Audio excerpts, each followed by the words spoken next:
മഹാത്മ്യം.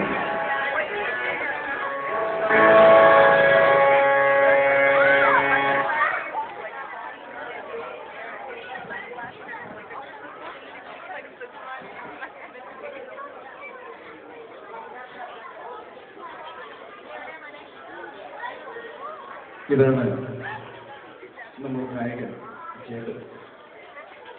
ഞായറാഴ്ചയായിട്ട് വീട്ടുകാരൊക്കെ പള്ളിയിൽ പോയിട്ടും ഇവരുടെ പെണ്ണുങ്ങളോട് ചൊല്ലിക്കൊണ്ടിരിക്കുകയാണ്.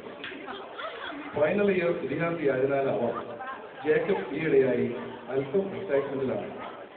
പക്ഷേ അവന്റെ കൂട്ടുകെട്ടുകളും ചുറ്റിക്കളികളുമൊന്നും അത്ര ശരിയല്ല. എന്തായാലും ഈ വീട്ടിലേക്ക് നമുക്കൊന്ന് കടന്നില്ല. എന്തായാലും ഇന്ന് രാത്രി ജെയ്സിന്റെ പാർട്ടി വെച്ച് നമുക്ക് കാണാം. നീ എത്ര മണിയാകുമ്പോ വരാനാ പ്ലാൻ? കുറച്ചുകൂടി നേരത്തെ മതി. നമുക്ക് എന്തെങ്കിലുമൊക്കെ മില്ലിയും പറഞ്ഞിരിക്കാന്നേ. അപ്പൊ ഞാൻ നിന്നെ പിന്നെ വിളിക്കാം. ഓക്കെ.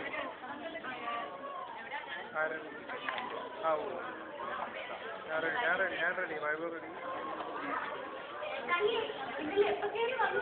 നല്ല ഫോമിലായിരുന്നു തോന്നുന്നല്ലേ? ചുറ്റിക്കളികളൊക്കെ ഞാൻ അറിയുന്നുണ്ട്.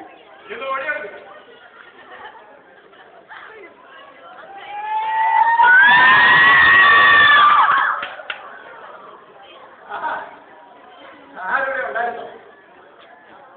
എന്താണാവോ പള്ളിയിലേക്ക് കണ്ടില്ലല്ലോ.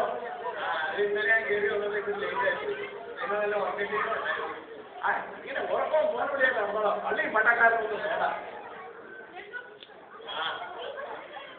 നീ പോയി കുറച്ച് സാധനം പഠിച്ചു ഞാൻ കാറ്റോ. എന്നെ കൊണ്ടൊന്നും പറ്റൊന്നുമില്ല. വേറെ അപ്പുറത്തെ പോയി പഠിച്ചോണ്ടോ. അമ്മയൊന്നും ചുമ്മാരിക്കല്ലോ. 5 പൈസയുടെ ഉപകാരം വീട്ടിലേക്കില്ല.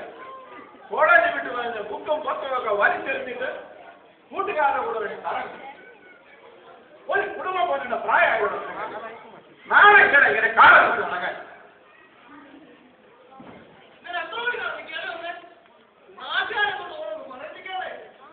നിന്നോട് ഇപ്പൊ ഒരു നിലയില്ല. നീ നടന്നോ മതി. കുറെ നാളായി തുടങ്ങിയിട്ട് എന്ത് പറഞ്ഞാലും ഇങ്ങോട്ട് കേട്ടോ. എന്നെ കൊണ്ട് വയ്യെങ്കിലും കഴിക്കാൻ ഞാൻ പോവാ. നീ വഴക്ക് തന്നെ ചാടില്ല.